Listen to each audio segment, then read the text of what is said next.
What can I say, guys? His pronouns are 45 and 47. Our former and future President Donald J. Trump really knows how to make an entrance, as the whole Madison Square Garden went crazy when he entered UFC 309 with an entourage that included UFC President Dana White, Elon Musk, Speaker Mike Johnson, Vivek Ramaswamy, Kid Rock, Robert F. Kennedy Jr., Tulsi Gabbard, and sons Donald Jr. and Eric. But words aren't enough, guys. I mean, you should really see the Trump effect in action for yourself. And lucky for you, we got the video. Watch. Ladies and gentlemen, look who is now making his way to the world-famous octagon, flanked by UFC CEO Dana White, 45, soon to be 47, President-elect Donald Trump.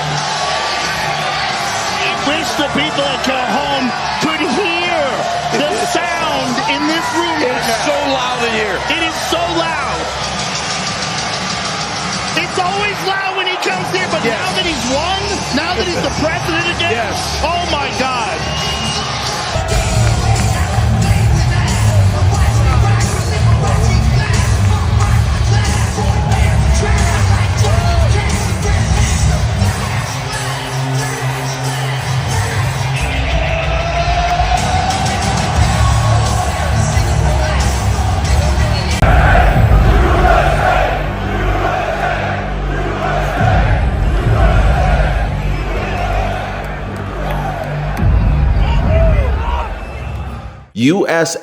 USA. Now, honestly, guys, who else is happy as that Donald Trump won? Because let me tell you guys, everywhere he goes, people are just beaming with joy. Case in point, President Joe Biden, he looked like he won the election when he welcomed Trump at their White House meeting. Watch. Donald, congratulations. Thank you. And looking forward to having like we said, smooth transition. Do everything we can to make sure you're accommodated, what you need. And we're going to get a chance to talk about some of that today. So good. Welcome Thank you back. And, thank you very much. And politics is tough, and it's in many cases not a very nice world, but it is a nice world today, and I appreciate it very much. And a transition that's so smooth, it'll be as smooth as it can get, and I very much appreciate that, Joe. You're welcome. And that's the way it should work. You know, they fight like dogs during a campaign, but at the end, you come together, you shake hands and say good luck. And essentially, that's what has happened, because Trump said yesterday the transition team from the Biden White House is really working well with his transition team, so it should be smooth sailing. So we're going to see. As soon as he left, you could probably go, now that he's gone, let's Trump-proof the place. Let's make sure we spend all the green money and get all the money to Ukraine right away. Look, I love the unity, but to your point, Brian, it is really amazing to me. And I mean, this wasn't the normal campaign rhetoric. I know. You know, it was like, it was a lot being said in the campaign, and to see them grinning together, laughing, having a great time. Laughing even at the press, I think it was a sight to see. Also, apparently, according to the report, gave from Jill Biden a letter for Melania Trump to give. That's nice. Yeah, that is nice. Yeah, guys, after the lawsuits that they tried to throw at Trump, this White House meeting with the Bidens, it was certainly a nice change of pace, right, guys? Joe Rogan, he even talked about it on his podcast. In fact, he guaranteed that Biden voted for Trump as kind of like a middle finger to the Democratic Party that ousted him without a proper primary. Watch. One of my favorite things of this whole election cycle has been yesterday. When Biden and Trump sat down in the White House, Biden voted for Trump. I guarantee it. I fucking guarantee it. I never saw that dude so happy in his fucking life. He lost. His party lost. He was happy. When Obama had to shake hands with Trump and do the whole transition thing, Obama looked like Jesus Christ. What do you think, guys? Did Biden vote for Trump? Could he be angling himself for a position in Trump's new administration? Now, that would be hilarious, right? According to CNN, appointee hopefuls have been flocking to Trump's Mar-a-Lago home, including Tesla billionaire Elon Musk. Now, I admit the clip's a little bit old, but you gotta watch it just so that you can see how off base CNN was about their Elon Musk prediction. Check it out. Watch. Mar-a-Lago has basically been brimming for the last 2 days, I'm told, with two kinds of people. Those angling for a job and those who are trying to influence Trump into hiring their picks. But one person has loomed over all of that. His name is Elon Musk. Multiple sources tell me tonight that Musk has been seen at Mar-a-Lago nearly every single day since Donald Trump won, dining with him on the patio at times. Today, they were seen on the golf course together. Musk has been in the room when world leaders have called Trump. And tonight, we've learned he's also weighing in on staffing decisions, making clear his preference for certain roles even. Publicly tonight, Elon Musk is backing Florida Senator Rick Scott as the next leader of the Republican conference to replace Mitch McConnell.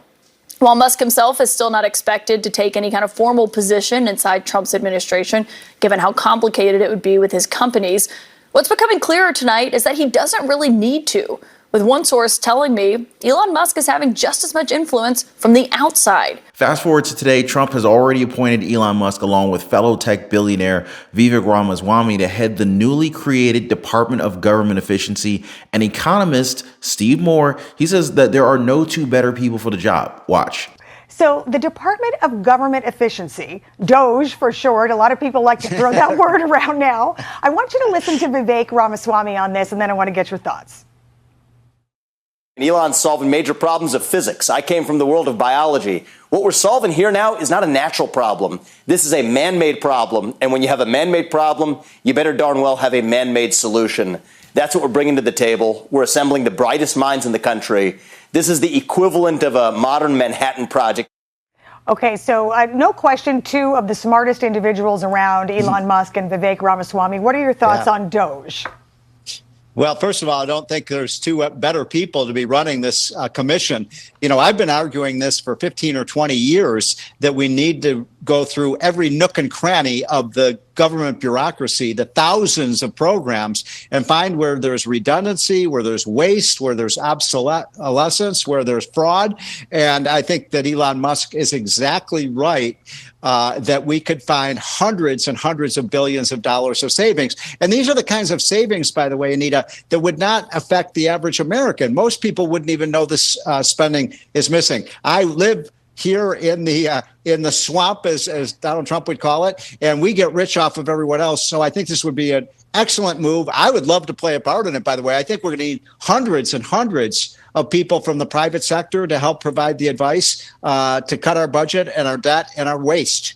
Yeah, well, you'll have to let us know if you take part in that. That would be really interesting. Now, again, the contrast between the Republicans and the Democrats has never been greater. While Democrats, they shun the likes of Joe Rogan and Elon Musk, not to mention their supporters, Republicans under Trump have embraced them as integral parts of his administration. And based on this reception at UFC 309 at Madison Square Garden, the American people approve. I mean, you saw the vid when he came through the tunnel next to the UFC CEO Dana White and appeared for all to see. The reception was just deafening. And this was New York City, guys. As Joe Rogan said on the podcast, it's always loud when he comes in. But now that he's won the election, now that he's the president again, oh my God. And yes, it was an oh my God moment indeed, as chants of USA, USA also filled the arena. Man, I wish I could have been there. Now, before this, White, who said that Trump is a big fan of mixed martial arts, was pretty coy about rumors Trump was heading into the Garden during an interview with TMZ Sports. He said anything's possible and that a majority of his organization's fan base has shown love to Trump over the years. He continued and he said that when you think about fighter walkouts,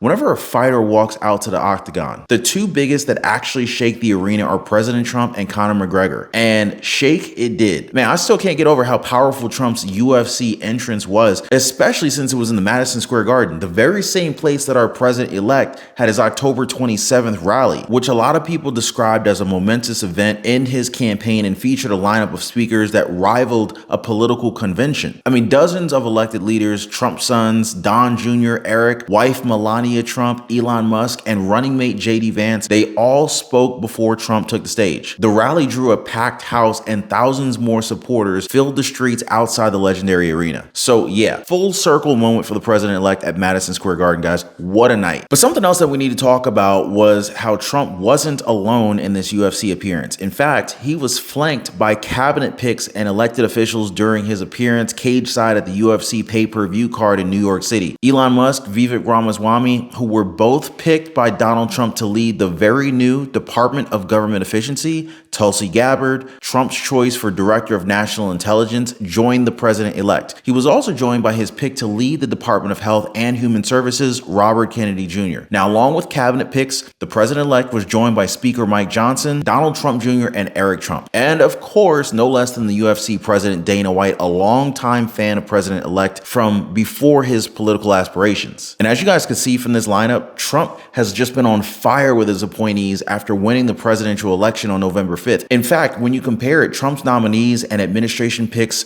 during his second administration are being publicly announced at a much faster pace than during his first administration back in 2016. According to his transition team, it's all about Trump's commitment to putting America first. Now, apart from these people at Madison Square Garden, Chris Wright, the CEO and founder of Liberty Energy, was also recently announced to lead the Department of Energy in his new administration. Trump-Vance transition spokeswoman and Trump's future White House press secretary Carolyn Leavitt explained it this way: the American people re-elected President Trump by a resounding margin, giving him a mandate to implement the promises that he made on the campaign trail, and his cabinet picks reflect his priority to put America first. And according to Carolyn Leavitt, President Trump will continue to appoint highly qualified men and women who have the talent, experience, and necessary skills to make America great again. Much respect to our president-elect for making these appointments so quickly so that he can come out of the gate running after this inauguration on January 20th. But drop a quick yes in the comments and hit the like button if you guys are like me, who can't wait to turn the page and see America under Trump's new administration. Definitely some exciting stuff yet to come, so I highly recommend subscribing to the channel. Hit the notification bell for the latest updates on Trump's administration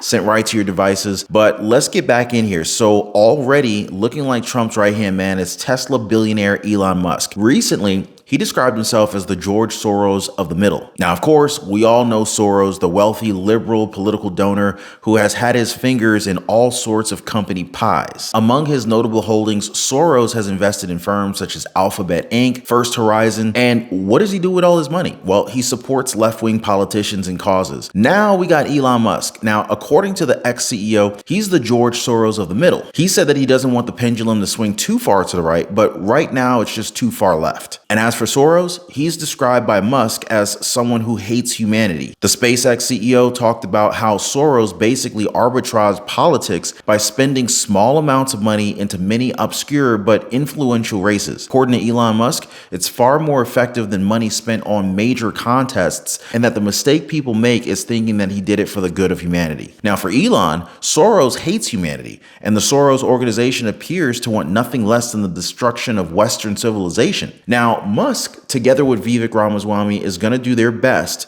to counter the George Soros influence and the sheer havoc that the Democrats have caused in our country. In a statement, Trump said that his Department of Government Efficiency, or DOGE, will provide advice and guidance from outside of government and will partner with White House and Office of Management and Budget to drive large-scale structural reform and create an entrepreneurial approach to government never seen before. What they're going to look into? The inflation caused by massive government spending, because for him, the excess government spending is what causes inflation. He compared all government spending to taxation. He said that it's either direct taxation, like income tax, or it's indirect via inflation due to increasing the money supply. And it looks like Trump appreciates the one-of-a-kind Musk insight. According to Trump's post on Truth Social, Elon Musk is a great guy, loaded with personality and brain power. Trump described him as definitely a high IQ person, which is the reason that his really strong endorsement made so much to Trump and to MAGA. And people are already talking about the sweeping changes that Musk and Ramaswamy are going to be doing with DOGE. They may have no statutory authority yet, but it will have the ear of President-elect, and President Donald Trump